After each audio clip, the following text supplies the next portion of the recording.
Hello everyone and welcome to your own channel trending exam. तो आज हम लोग करने वाले हैं चैप्टर नंबर 9 का ही अगला पार्ट। इससे पहले हमने जितने भी पार्ट किए उसके अंदर हम लोग 310 क्वेश्चन प्रीवियस ईयर के जो है वो निपटा चुके हैं आउट ऑफ 378 क्वेश्चंस। ठीक है, टोटल अभी 68 क्वेश्चन हमारे पास और बचे हुए हैं। तो चलिए बिना किसी देरी के स्टार्ट करते हैं आज का वीडियो।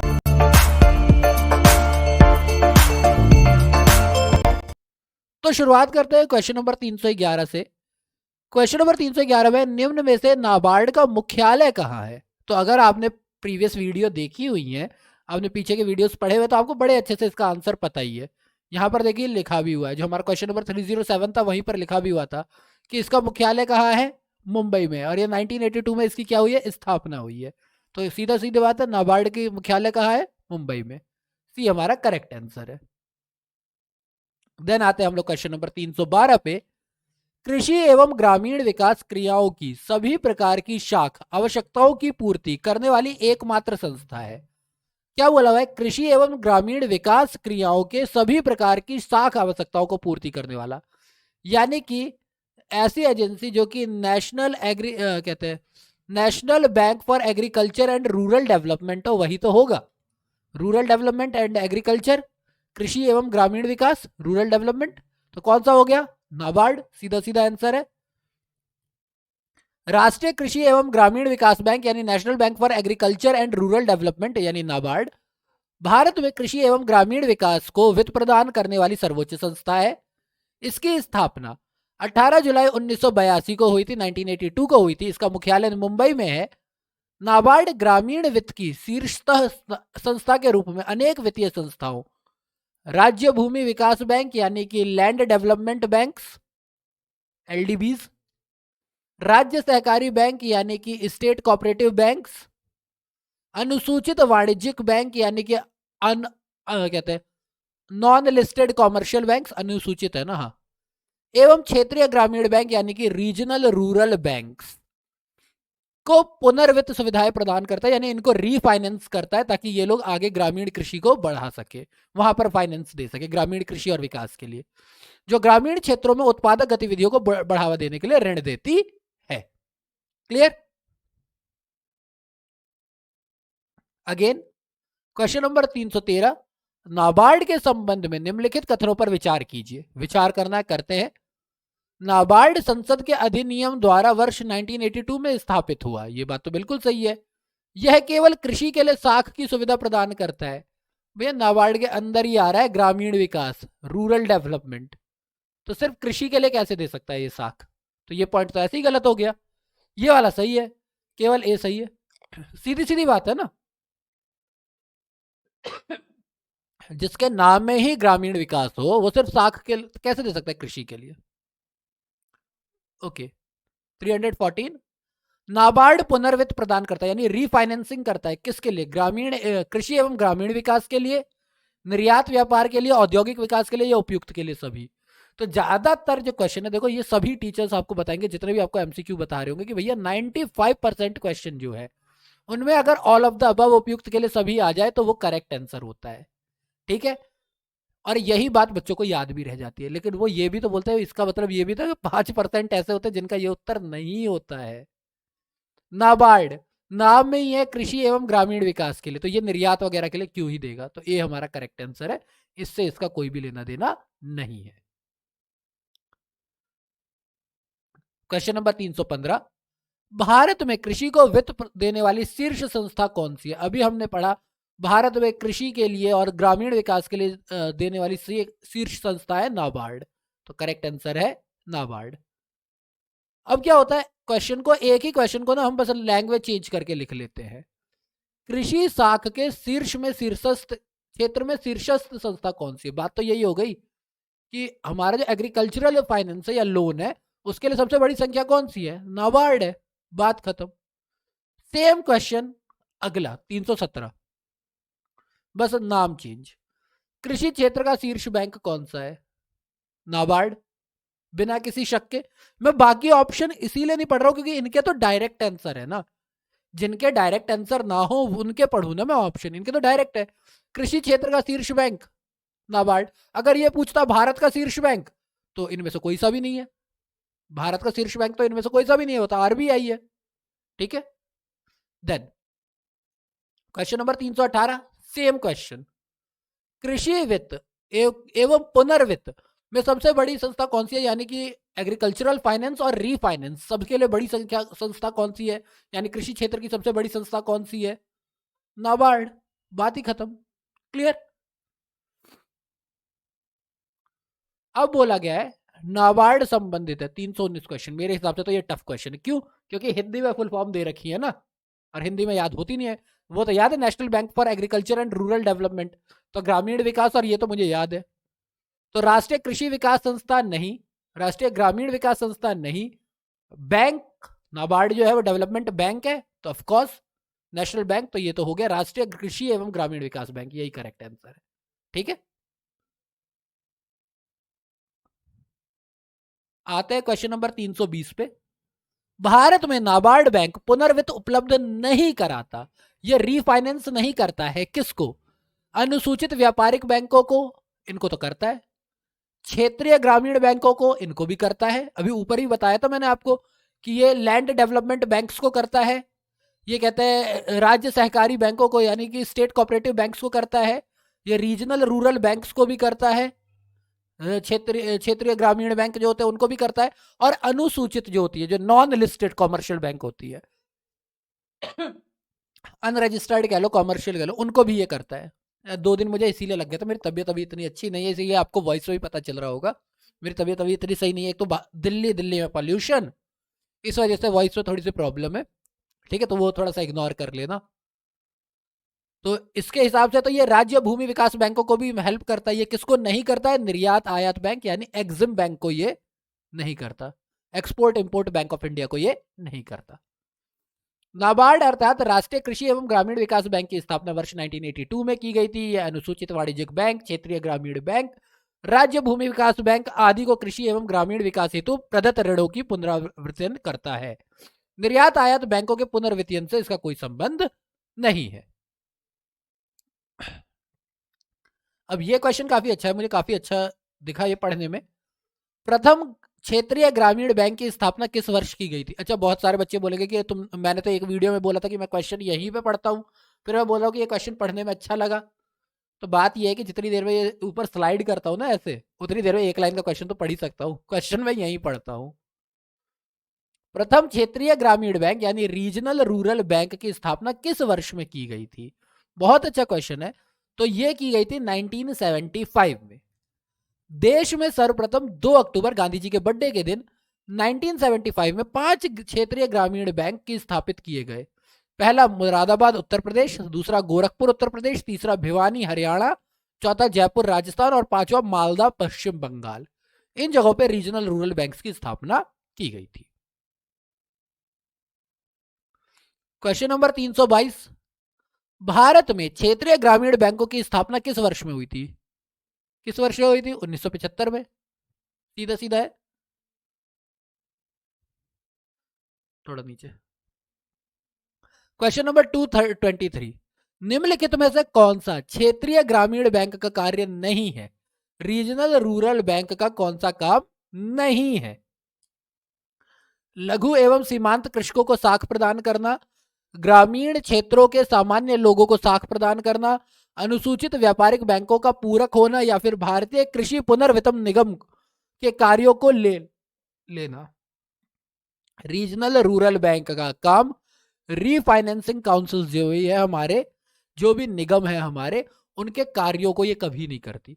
भारतीय कृषि पुनर्वित्त निगम के कार्यों को ये कभी नहीं करती। ये बात सही है कि साख प्रदान करती है सामान्य लोगों को भी, गांव के छोटे लोगों को भी, और ये व्यापारिक बैंक के पूरक के रूप में यानी साथ साथ काम भी करती है।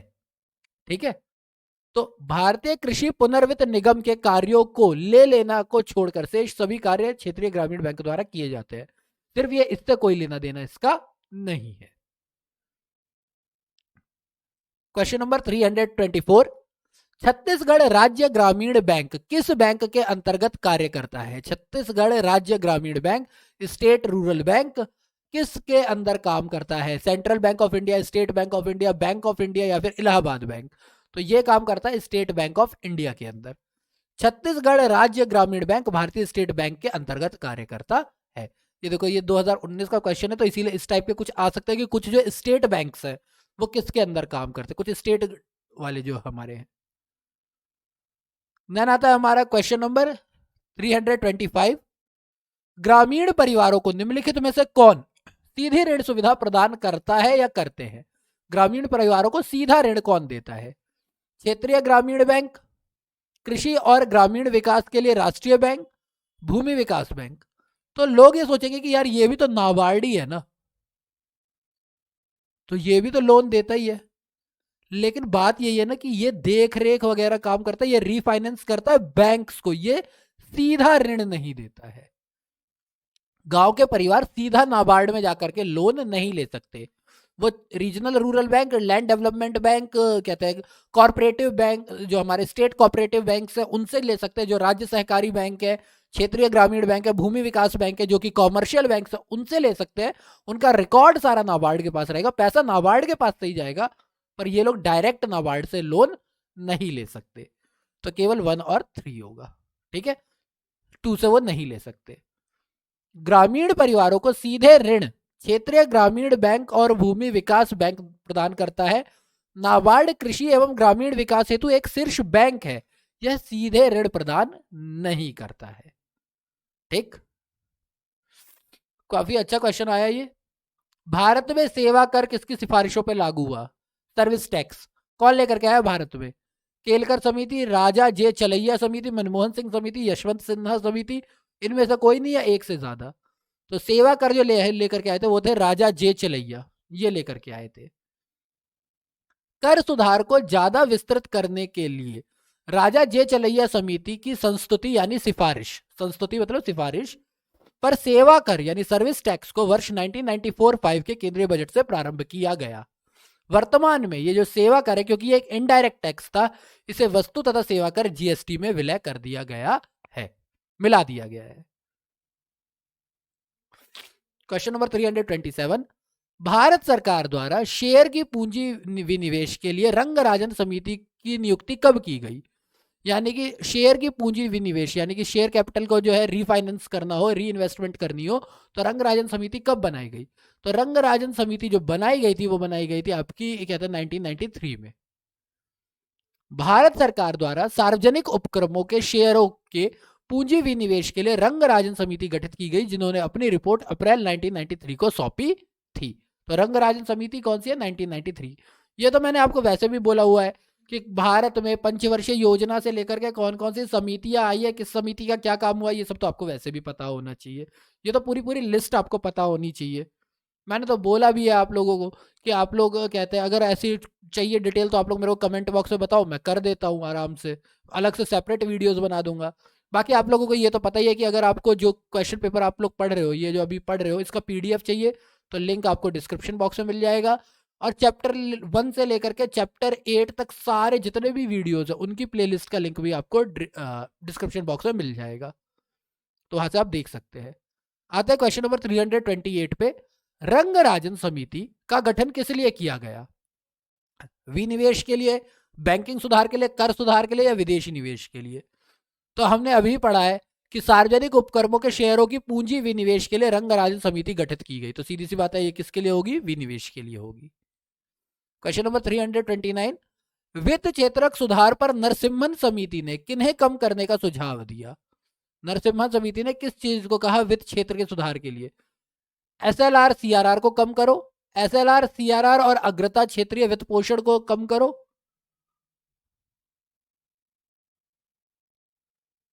एसएलआर और पूंजीगत माल क्षेत्रीय वित्त पोषण को कम करो, सीआरआर अग्रता क्षेत्रीय वित्त पोषण और पूंजीगत माल वित्त पोषण को कम करो। तो इसका आंसर ए ही होगा, क्योंकि सिर्फ सीआरआर और एसएलआर को कम करने की बात की गई थी नरसिम्हन समिति के द्वारा। ठीक है। कैश रिजर्व रेशियो आप लोगों को पहले भी पिछले वीडियोस में भी बता रखा है, स्टैट्यूटरी लिक्विडिटी रेशियो, वैधानिक तरलता अनुपात और नकद साख हाँ क्या होगा? कैश रिजर्व रेशियो है ना, कैश रिजर्व रेशियो ही समझ लो इसका, तो नकद आरक्षित अनुपात, हाँ सॉरी नकद आरक्षित अनुपात, ये दोनों। ठीक है। वित्तीय सुधार पर गठित नरसिम्हन समिति ने नवंबर 1991 में प्रस्तुत अपनी रिपोर्ट में सिफारिश की यानी संस्तुति की कि अगले 5 वर्षों में एसएलआर को तत्कालीन 38.5 से घटाकर 25% पर ले जाया जाए और सीआरआर को क्रमिक रूप से इसके तत्कालीन ऊंचे स्तर से नीचे लाया जाए। यानी सीआरआर आप अपने हिसाब से लेकर के, एसएलआर हम बोल दे रहे हैं कि भैया लगभग लगभग 13.5% जो है आप कम कर दो। ठीक है, 1991 की बात है ये। देन आता है क्वेश्चन नंबर 330 पर। हाल ही में प्रस्तुत एम नरसिम्हन समिति का प्रतिवेदन किस विषय पर है? अब ये हाल ही में इसलिए बोला गया है क्योंकि ये क्वेश्चन जो है देख लो आप 1992-3 में आया था, तो उस टाइम पे तो ये हाल ही में थी। अब ये काफी ज्यादा पुरानी हो चुकी है, 2008-6 में भी आया हुआ, काफी रिपीटिव क्वेश्चन था उस टाइम पे। तो मैंने वैसे भी क्या कहा, बैंक कब खुले हैं, भारत में पंचवर्षीय योजनाएं कौन कौन सी है, किसके अंदर में रही है, भारत में समितियां कौन कौन सी बनी है, उनके हेड कौन थे, उनका काम क्या था, ये तो आपको वैसे भी याद करनी ही पड़ेगी। अरे पहले आंसर तो पढ़ ले। तो इनका प्रतिवेदन किस बात पे था? अंतरराष्ट्रीय व्यापार पे था, बैंकिंग सुधार पर था, मूल्य रंजना पर था, या कराधान पे था? तो अभी हमने पढ़ा कि नरसिम्हन समिति जो है वो सीआरआर और एसएलआर की बात कर रही है। तो ये तो किसके अंदर आता है? ये तो बैंकिंग मौद्रिक नीति के अंदर आता है, तो ये बैंकिंग सुधार से रिलेटेड हो गया, सीधा सीधा है।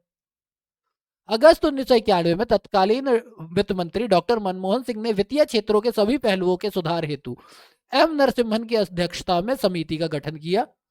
पुनः बैंकिंग सुधारों के लिए द्वितीय नरसिम्हन समिति का गठन किया गया, जो कि 1998 को सरकार को अपनी रिपोर्ट दी थी।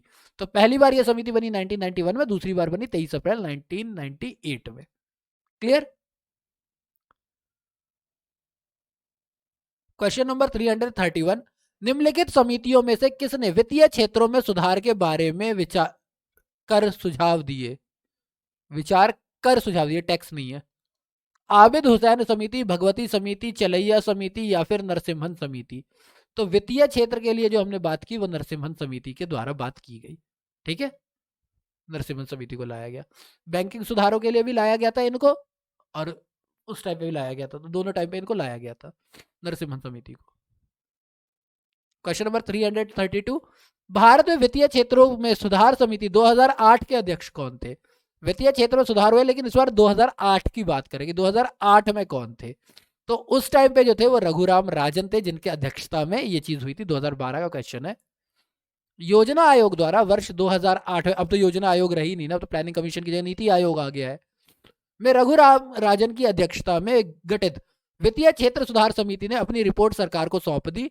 कमेटी को वित्तीय क्षेत्र सुधार की अगली पीढ़ी, next generation of financial sector reform के संबंध में सुझाव देना था कि भैया नेक्स्ट जनरेशन में क्या कर सकते हैं हम, और क्या ला सकते हैं, बढ़ा सकते हैं। Question number 333। भारतीय रिजर्व बैंक ने सूक्ष्म वित्त के अध्ययन तथा उस पर सुझावों हेतु एक समिति का गठन किया, उसके अध्यक्ष कौन थे? तो आरबीआई ने क्या था, सूक्ष्म वित्त यानी कि माइक्रो फाइनेंसिंग की वजह के लिए क्या किया गया, एक कमेटी का गठन किया। कहा कि उसके कौन थे अध्यक्ष? तो इनके थे वाई.एच. मालेगांव। ये 2010-11 के टाइम पे बनी थी ये समिति, वाई.एच. मालेगांव। उसी टाइम का क्वेश्चन भी है, तो उसी टाइम के हिसाब की बात है। वर्ष 2010-11 में सूक्ष्म वित्त संस्थाओं द्वारा ऋणों की वसूली के लिए अनुचित व्यवहार अपनाने और इन व्यवहारों के कारण कुछ किसानों द्वारा आत्महत्याओं की रिपोर्टों को देखते हुए भारतीय रिजर्व बैंक ने सूक्ष्म वित्त क्षेत्र के अध्ययन एवं उस पर सुधार वो हेतु वाई.एच. मालेगांव की अध्यक्षता में एक समिति का गठन किया, जिसने अपनी सिफारिशें प्रस्तुति कर दी है। यानी उन्होंने अपना दे दिया था कि जब भी 2010 का क्वेश्चन है तो उस टाइम पे ही उन्होंने दे दी थी अपनी रिपोर्ट। Question number 334।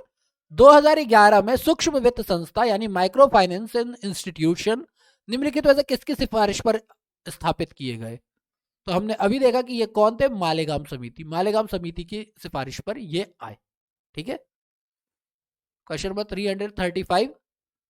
भारतीय रिजर्व बैंक द्वारा विमल जलान पैनल गठित किया गया। विमल जलान पैनल जो है वो क्यों गठित किया गया? अनार्जक यानी कि नॉन परफॉर्मिंग असेट्स को कम करने के लिए, एनपीए को कम करने के लिए सुझाव देने हेतु कि भैया इसको कम कैसे किया जाए। नए बैंक को लाइसेंस देने हेतु आवेदन पत्रों में सूक्ष्म परीक्षण के लिए, वित्तीय समावेश के दिशा निर्देश बनाने के लिए, या फिर बैंकिंग सेवाएं पहुंचाने के लिए मोबाइल प्रयोग हेतु। तो ये जो बेसिकली विमल जलान समिति है, जो कि 2013-14 यानी करंट क्वेश्चन 2013-14 का, तो उसी टाइम पे बनाई गई थी। पहली बात तो ये बता दूं मैं आप लोगों को, ये बनाई गई थी नए बैंक को लाइसेंस देने हेतु। 20 का करेक्ट ऑप्शन है कि अगर जो नए बैंक हैं उनको हम लाइसेंस दे रहे हैं तो उनके जो भी हमारे एप्लीकेशन है उनके ऊपर एक थोड़ा सा हम डिस्कशन कर ले, उनका एक्सपेरिमेंटेशन देख ले छोटा सा, इसके लिए किया गया था। भारतीय रिजर्व बैंक द्वारा भारतीय रिजर्व बैंक द्वारा रिजर्व बैंक के भूतपूर्व गवर्नर विमल जलान के नेतृत्व में नए बैंकों को लाइसेंस देने हेतु आवेदन पत्रों के सूक्ष्म परीक्षण के लिए एक उच्च स्तरीय पैनल गठित किया गया, जिसने 25 फरवरी 2014 को अपनी रिपोर्ट सौंपी। चलिए आते क्वेश्चन नंबर 336 पर। भारत के विनिवेश आयोग के प्रथम अध्यक्ष कौन थे? तो भारत के विनिवेश आयोग, विनिवेश का मतलब क्या होता है पहले तो ये समझो, यही होता है ना डिसइन्वेस्टमेंट। डिसइन्वेस्टमेंट एक तो हिंदी में ना मेरी वैसे ही खराब हो रखी है कभी कभार। इन्वेस्टमेंट, देखो डिसइन्वेस्टमेंट का मतलब क्या होता है कि बेसिकली सरकार क्या करती है, जिन कंपनियों में उसका पैसा है वो अपने पैसों को निकाल करके अपने हिस्से के शेयर जो है वो प्राइवेट सेक्टर में बेच देती है। यह डिसइन्वेस्टमेंट की प्रक्रिया होती है। तो इसका जो आयोग था उसके प्रथम अध्यक्ष थे वो जीवी रामकृष्ण थे, सी रंगराजन नहीं थे, मोंटेक सिंह आलूवालिया भी नहीं थे और अरुण जेटली भी नहीं थे। तो विनिवेश की प्रक्रिया के तहत सरकारी सार्वजनिक उपक्रमों को अपने हिस्से की पूंजी को बेचकर अपनी अंश पूंजी को कम करती है और वर्ष 1996 में जीवी रामकृष्ण की अध्यक्षता में विनिवेश आयोग का गठन किया गया था। 1999 में इस आयोग ने 58 सार्वजनिक क्षेत्रों की इकाइयों के बारे में अपनी सिफारिशें दी, जिनमें यह कहा गया कि 41 मामलों में सार्वजनिक विक्रय की अपेक्षा रणनीतिक विक्रय का प्रयोग करना चाहिए। इसने केवल 5 सार्वजनिक उद्यमों में सार्वजनिक विक्रय की नीति की सिफारिश दी थी कि सिर्फ 5 ही जगह आप पब्लिक सेल करो, बाकी जगह आप लोग क्या है पॉलिटिकल सेल करो। ये पब्लिक के लिए जो आप शेयर्स लॉन्च कर रहे हो केवल 5 ही उद्यमों में करो, हर जगह ना करो। ठीक है, देन आता है क्वेश्चन नंबर 337। अभी हाल में किसको वस्तुओं की थोक कीमत सूचकांक श्रेणी की संशोधित करने हेतु कार्यकारी समूह का अध्यक्ष बनाया गया है? 2004 का क्वेश्चन है। तो ये जो अभी हाल में है ना, ये 2004 के बारे में, कि 2004 के टाइम पे जो होलसेल प्राइस इंडेक्स था उसको सुधारने हेतु जो एक कार्यकारी समूह बनाया गया था उसके अध्यक्ष कौन थे? तो उस टाइम पे इसके थे अभिजीत सेन। ठीक है, वर्ष 2007 में वस्तुओं की थोक कीमत सूचकांक श्रेणी को संशोधित करने हेतु एक कार्यकारी समूह का गठन किया गया, जिसकी अध्यक्षता प्रोफेसर अभिजीत सेन को बनाया गया। इसकी तकनीकी रिपोर्ट में कार्यदल आधार का चुनाव, वर्ष का चुनाव, आइटम की चयन पद्धति, भार आरेख और कीमतों के संदर्भ में विस्तृत सिफारिशें दी गई।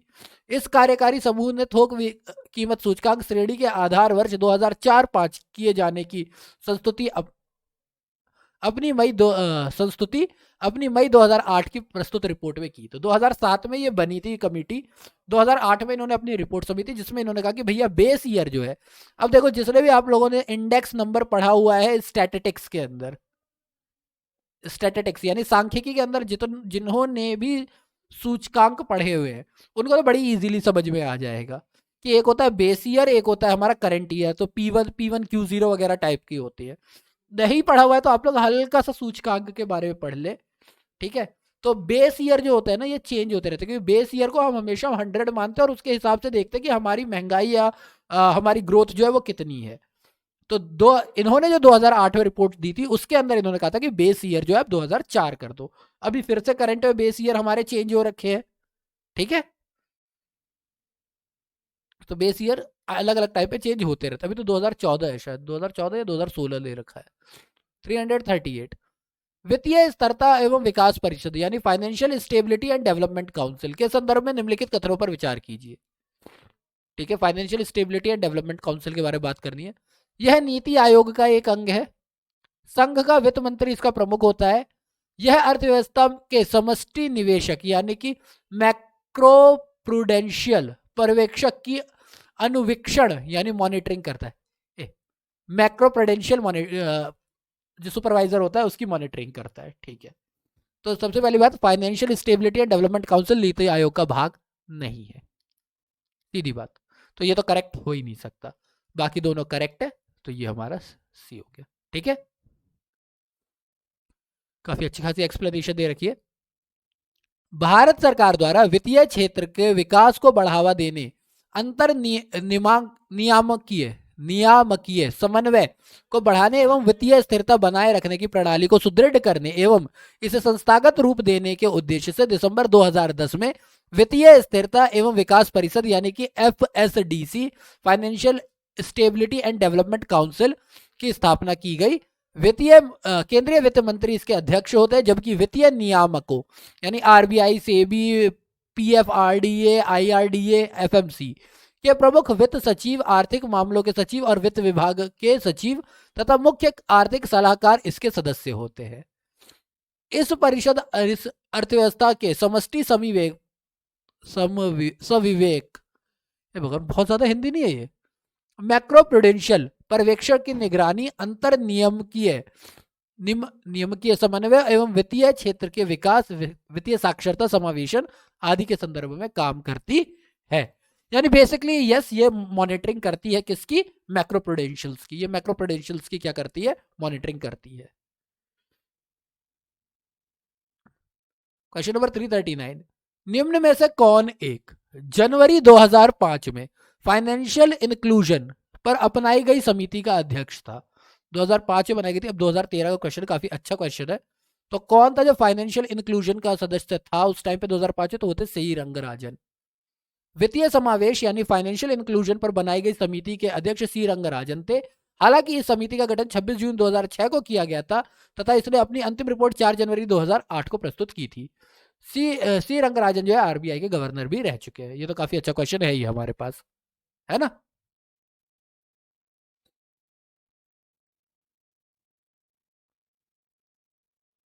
क्वेश्चन नंबर 340, भारतीय रिजर्व बैंक ने भारत में वित्तीय समावेश हेतु भुगतान बैंक की स्थापना का प्रस्ताव स्वीकार कर लिया है। इन बैंकों की स्थापना की सिफारिश निम्न समिति ने की थी। इनमें से कौन सी समिति थी जिसने कहा था कि भैया भुगतान बैंक की स्थापना होनी चाहिए? तो अगर ये आपको याद हो तो ये थी नचिकेत समिति, नचिकेत मोर समिति। ठीक है, 2014 का क्वेश्चन है इसका। वैसे इस समिति का गठन 2013 के करीब हुआ था। ठीक है, नचिकेत मोर समिति ने वित्तीय समावेशन को प्रोत्साहित करने के लिए नए बैंकिंग ढांचे के रूप में भुगतान बैंकों की स्थापना की सिफारिश की थी। इस समिति का गठन सितंबर 2013, हाँ मैंने कहा था दिसंबर 2013 के करीब, 2013 के करीब हुआ था, सितंबर 2013 में किया गया था। इसने अपनी रिपोर्ट 7 जनवरी 2014 को भारतीय रिजर्व बैंक को सौंपी थी। क्वेश्चन नंबर 341, भारत में बैंकिंग लोकपाल संस्था के संदर्भ में निम्नलिखित में से कौन सा एक कथन सत्य नहीं है, यानी कौन सा फॉल्स है? तो बैंकिंग लोकपाल की नियुक्ति भारतीय रिजर्व बैंक करता है। बैंकिंग लोकपाल भारत में खाता रखने वाले अनिवासी भारतीयों की शिकायतें सुन सकता है। बैंकिंग लोकपाल द्वारा पारित आदेश अंतिम और संबंधित पक्षों के लिए बाध्यकारी होते हैं और बैंकिंग लोकपाल द्वारा दी गई सेवाएं निःशुल्क होती है। तो देखो, मैं एक बात तो सीधी सीधी बोल दूं कि इनकी सेवाएं निःशुल्क होती है, और जिनकी सेवाएं निःशुल्क होती है आपको लगता है कि उनके वो कोई भी फैसला करेंगे वो हमारे लिए बाध्यकारी होंगी? तो ये सी वाला गलत है, सीधी बात, कि इनका जो आदेश होगा ना तो वो अंतिम आदेश होता है और ना ही ये बाध्यकारी होते हैं। ठीक है, ये गलत है, बाकी सारी बातें सही है। बैंकिंग लोकपाल की नियुक्ति भारतीय रिजर्व बैंक करता है। बैंकिंग लोकपाल भारत में खाता रखने वाले अनिवासी भारतीयों की शिकायतें सुन सकता है। बैंकिंग लोकपाल द्वारा पारित आदेश अंतिम और संबंधित पक्षों के लिए बाध्यकारी नहीं होता, बल्कि इसके खिलाफ अपील अपीलीय प्राधिकरण में की जा सकती है, जो कि रिजर्व बैंक के डिप्टी गवर्नर के नेतृत्व में कार्य करता है। साथ ही बैंकिंग लोकपाल द्वारा दी गई सेवाएं निःशुल्क होती है, इसीलिए सी हमारा करेक्ट आंसर होगा।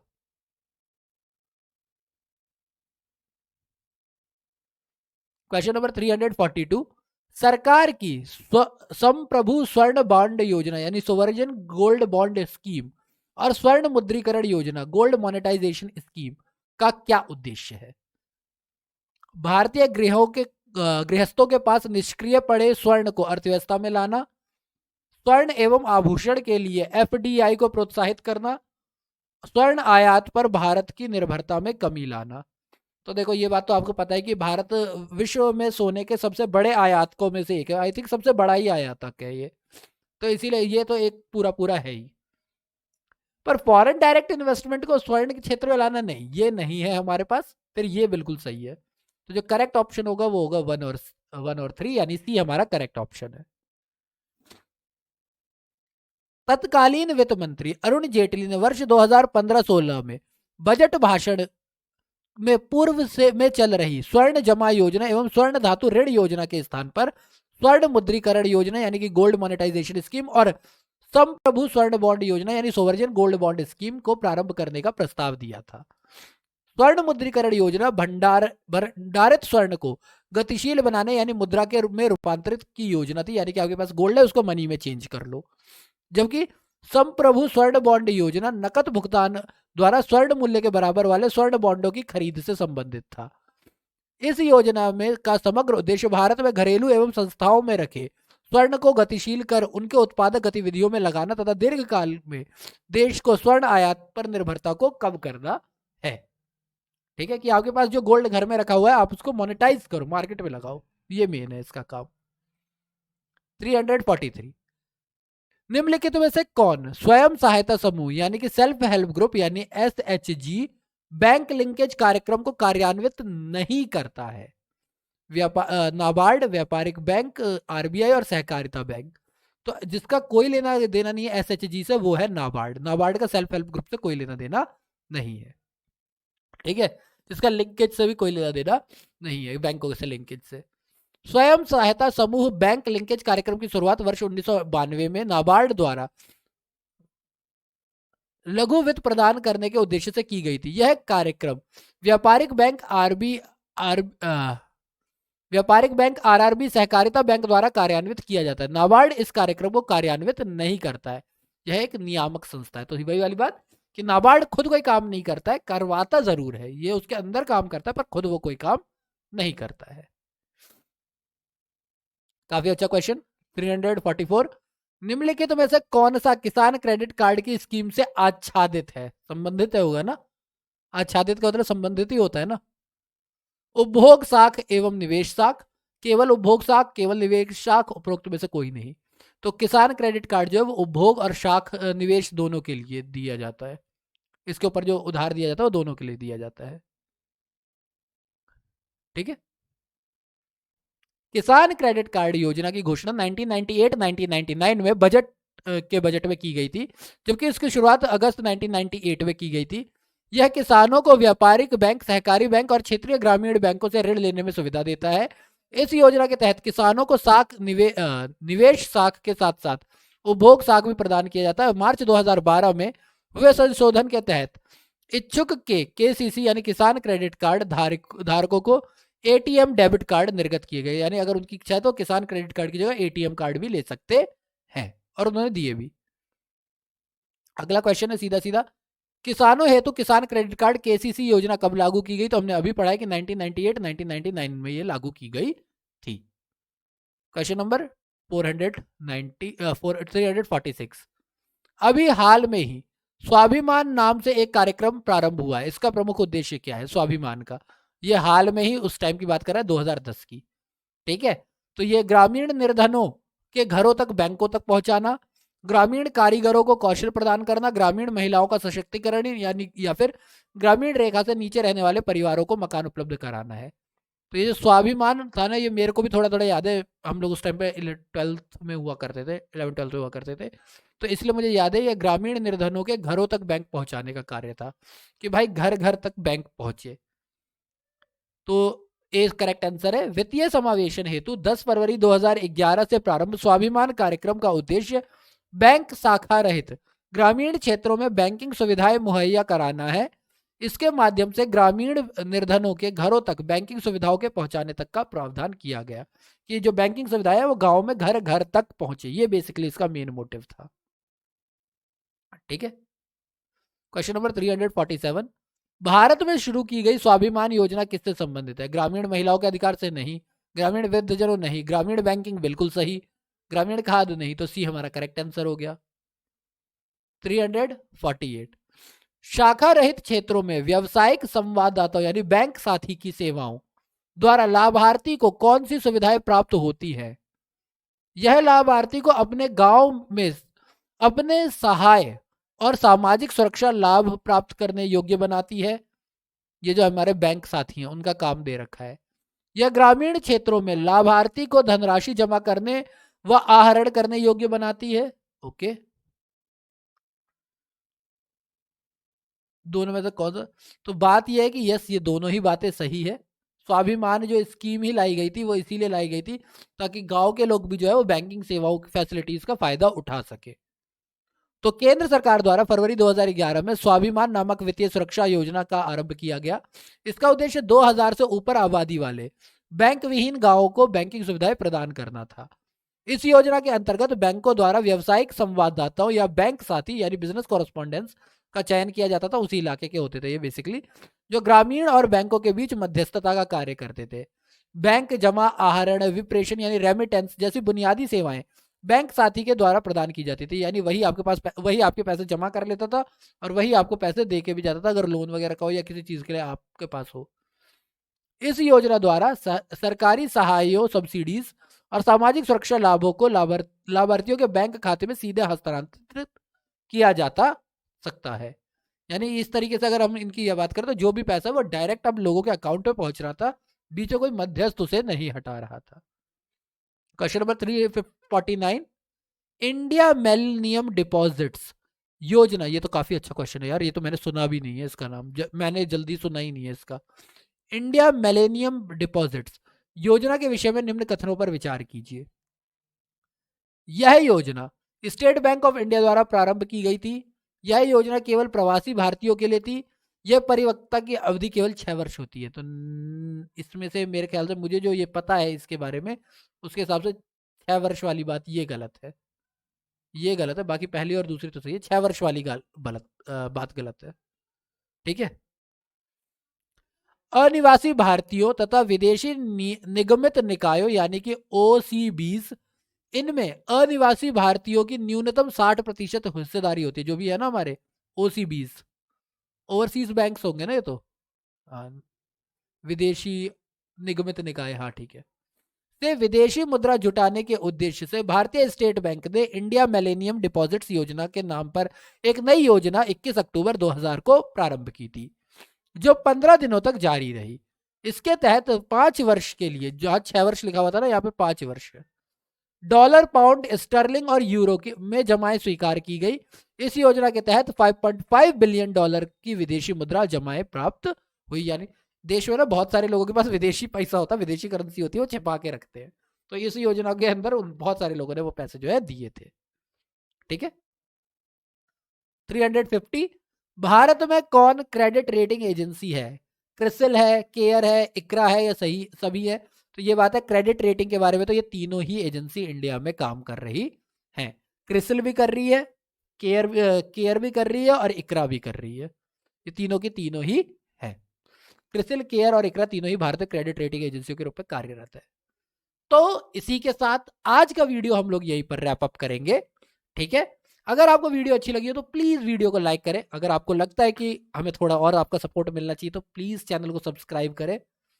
अगर आप चैनल को सब्सक्राइब नहीं करोगे तो हमें आपके सपोर्ट का पता कैसे चलेगा यार? एक लाइक होता है, एक लाइक, एक सब्सक्राइब कर दिया करो।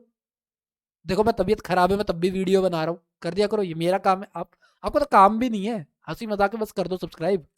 और एक ऐसे बेल सा बटन आ जाएगा, तो बेल बटन दबा दो ताकि आप लोगों को नई नई वीडियोस की नोटिफिकेशन मिलती चली जाए। और अगर आपको लगता है कि नहीं हम लोग अच्छा काम कर रहे हैं, हमारी जो है अप्रोच दूसरे लोगों तक भी होनी चाहिए, तो प्लीज़ वीडियो को शेयर करें ज़्यादा से ज़्यादा अपने फ्रेंड्स के साथ, ताकि उनकी भी हेल्प हो, हमारी भी हेल्प हो। And as I always say कि अगर आप लोगों को लगता है कि मुझे अपने वीडियोस में कुछ भी सुधार करने की ज़रूरत है, या आप लोगों की कोई स्पेशल डिमांड है कि मैं उस चीज़ के ऊपर एक पर्सनल वीडियोस बताऊँ, आपके पास मेरे लिए कोई भी सजेशन है, ठीक है, कोई भी एडवाइस है, तो कमेंट बॉक्स ओपन है। प्लीज़ एडवाइस हो, सजेशन, कोई कंप्लेन भी हो ताकि मैं वीडियोस को सुधार सकूं, तो प्लीज़ मुझे बताएं ताकि मैं अपने वीडियोस को और ज़्यादा इंटरेक्टिव बना सकूं और ज़्यादा ला सकूं। ठीक है। इसके साथ वीडियो को यहीं पे रैप अप करते हैं। अगले वीडियो में हम ये चैप्टर पूरा कंप्लीट कर लेंगे और फिर चलेंगे चैप्टर नंबर 10 की तरफ। ठीक है। बाकी बी सेफ, स्टे सेफ। देखो भैया पॉल्यूशन वगैरह बहुत है, तो अपने हेल्थ का ध्यान रखो। ठीक है। पढ़ते रहो, बढ़ते रहो। Thank you for your time.